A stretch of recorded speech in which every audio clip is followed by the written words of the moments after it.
Assim que Zhou Peng chegou, Feng Yuqing mentiu, dizendo que Zhang Yi queria manchar sua pureza só porque ele tinha comida. Zhou Peng ficou instantaneamente furioso ao ouvir isso, chamando Zhang Yi de canalha e jurando matar ele. Vendo que Zhou Peng acreditou igual um bobo, Feng Yuqing se aproximou dele e sugeriu que encontrassem uma maneira de tomar a casa de Zhang Yi para que pudessem morar juntos. Zhou Peng concordou sem pensar muito, mas antes disso, precisavam preparar algumas armas. Em pouco tempo, os três, cada um carregando uma faca de cozinha e um taco, chegaram à porta de Zhang Yi. Zhou Peng, escondendo a faca nas costas, bateu na porta, tentando parecer amigável e pedindo comida em troca de um remédio para a febre. Sem que soubessem, Zhang Yi já tinha visto toda a cena claramente pela câmera de vigilância. E logo ao perceber as armas nas mãos deles, o prota, Zhang Yi, ficou com muita raiva, se perguntando se esses três safados queriam matá-lo. Então, decidiu dar-lhes um banho gelado a 100 daes. Naquele momento,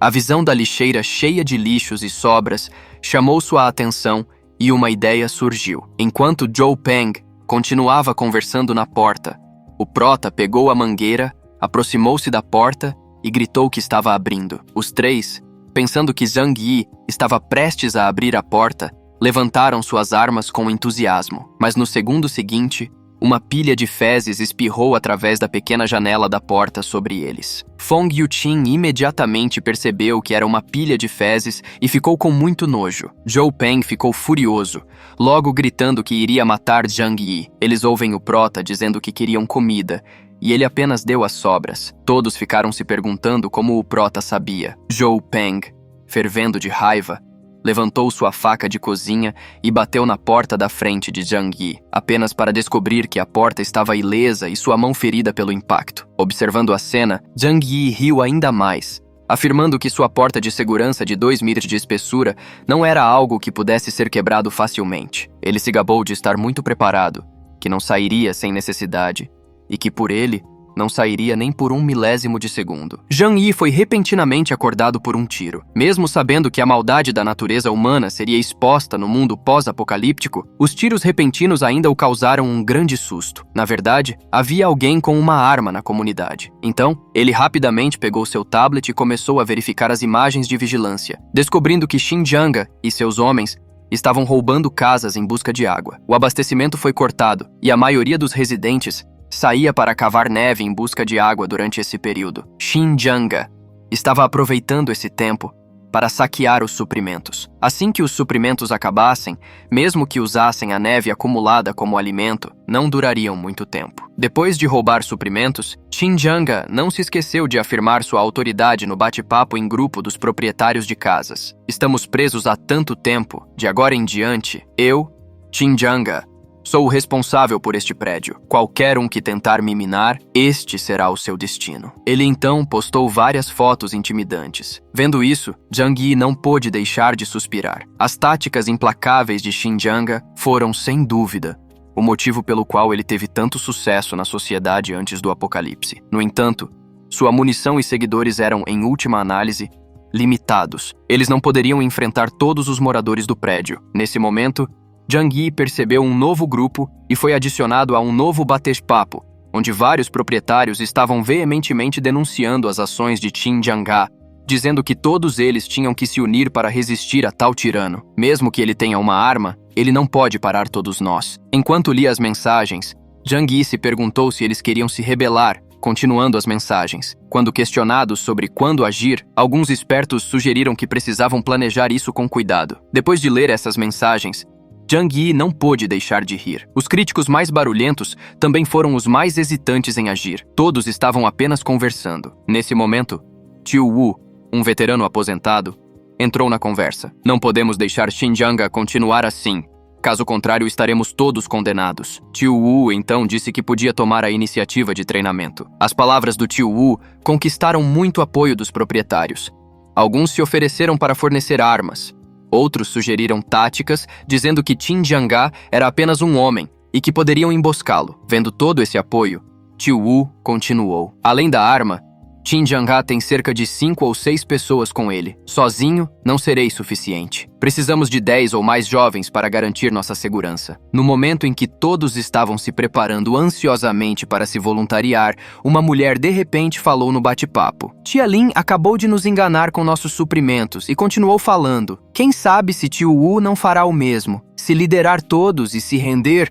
E quanto ao resto de nós que somos mulheres velhas e crianças? Logo, os proprietários foram divididos em 2 facções. A facção radical acreditava que deveriam se unir contra Qin Jang-ha imediatamente, enquanto a facção conservadora suspeitava que tio Wu era um espião. Alguns até sugeriram que quem quisesse ser espião poderia se oferecer. A situação virou uma bagunça total, com os 2 lados brigando por 2 horas. Enquanto Zhang Yi estava na cozinha, não pôde deixar de suspirar. A cena era idêntica à de sua vida passada. Ele colocou a comida no prato, e, no momento, nada disso importava, já que desfrutava seu arroz com milho, pimentão verde, tomate e frango. Do outro lado, Qin Jang, com sua arma, continuava roubando casas por toda parte, nem mesmo poupando seus próprios seguidores. Qualquer um que ousasse resistir era levado embora com um único tiro. No entanto, ele sabia que, sem essa arma na mão, seus subordinados poderiam não obedecê-lo. Então,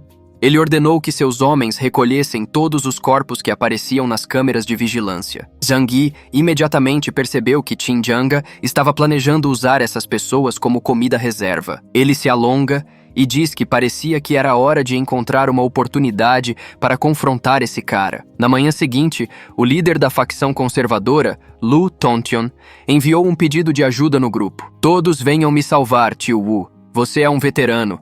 Todos vocês deveriam ser capazes de combatê-los. O impacto na porta atrás dele ficou mais intenso. Lu Tontion estava cada vez mais ansioso e disse que estava com problemas e que nenhum de vocês seria capaz de escapar. Mas, assim que suas palavras foram ditas, a porta atrás dele foi arrombada e ele foi arrastado para fora como um cachorro morto. Sua aprovação não despertou simpatia. Em vez disso, atraiu zombarias da facção radical, que o chamava de tartaruga, e a retribuição chegou. Do outro lado, Fong Yuqin e suas amigas também estavam muito nervosas ao ver essa cena. Se não bolassem um plano logo, seria a vez delas. Fong Yuqin teve uma ideia: espalhar a notícia de que Jang havia acumulado uma grande quantidade de suprimentos e então unir todos para tomar o controle de sua casa. Logo, Zhang Yi foi adicionado a um bate-papo em grupo de ajuda mútua. Ele viu Fong Yuqin no chat, que disse: Jang é muito perigoso para todos viverem separados agora. Sua casa é particularmente sólida e não temos uma base segura. Espero que você possa nos deixar entrar em sua equipe. Enquanto Zhang Yi continuava lendo as mensagens no chat,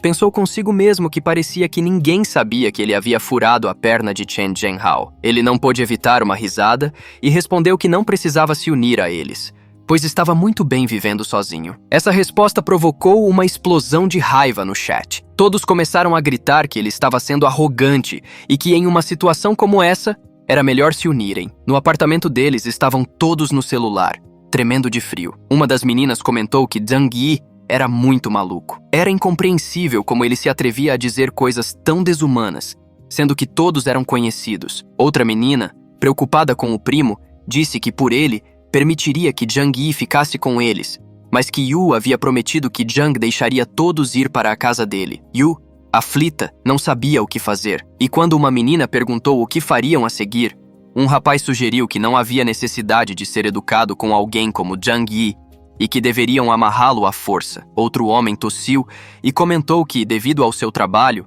poderia abrir fechaduras, como a de Zhang Yi, facilmente. Mais tarde, estavam todos na frente da porta de Zhang Yi, tentando abrir. Uma menina, rindo da situação, zombou enquanto segurava uma sombrinha e perguntou se eles não sabiam fazer nada além de jogar água. Ela disse que, assim que entrassem e desbloqueassem a porta, Zhang Yi estaria morto. Observando a tentativa deles pelo tablet, não pôde deixar de rir ao ver a tentativa de arrombar a fechadura. Ele então acessou o sistema de segurança e ativou o sistema de choque.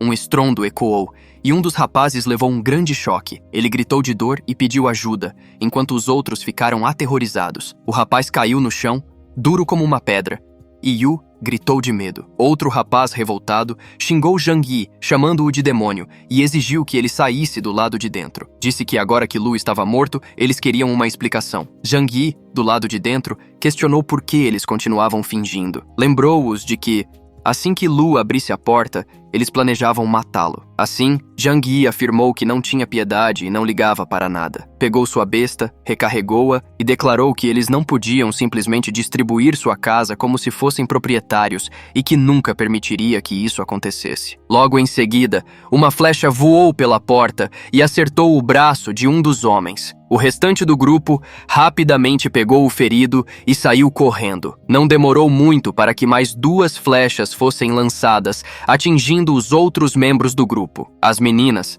apavoradas, saíram correndo sem olhar para trás. Tempo depois, no apartamento, o grupo se reuniu. Uma das meninas, ao perceber que as flechas estavam enferrujadas, ficou aterrorizada. Um dos rapazes, aflito, comentou que Zhang Yi era tão cruel que usou flechas enferrujadas contra eles. A situação ficou ainda mais tensa quando Yu levou um tapa no rosto e foi xingada. A menina, culpando Yu, perguntou por que ela não havia avisado sobre o que estava acontecendo. Yu, assustada e oprimida, respondeu que não sabia que Zhang Yi tinha uma besta. Um dos homens, ainda mais revoltado, afirmou que poderia provar que Yu realmente não sabia. Com todos feridos, um dos membros do grupo disse que precisavam de alguém para cuidar deles. A menina furiosa respondeu que não havia ajuda disponível ainda e começou a procurar no celular, decidindo pedir ajuda à doutora Zhou. Poucos minutos depois, a doutora Zhou chegou e começou a tratar os feridos. Ela perguntou se havia mais alguém com feridas de flechas. A garota, surpresa, questionou por que haveria outra ferida. A doutora explicou que era um paciente anterior e que a ferida era muito profunda, não tendo certeza se conseguiria tratar eficazmente. A menina, começando a chorar, disse que a retirada da flecha poderia causar infecção e expressou medo de morrer. Ela lamentou que Zhang Yi era cruel e se perguntou como alguém poderia ser tão mau a ponto de fazer isso de propósito. A doutora, pensando consigo mesma, duvidou da crueldade de Zhang Yi. Antes de ir embora, a doutora advertiu que, sem medicamentos, seria muito perigoso remover a flecha. Yu, lembrando-se de algo, mencionou que viu uma pilha de medicamentos na casa de Zhang Yi dias atrás.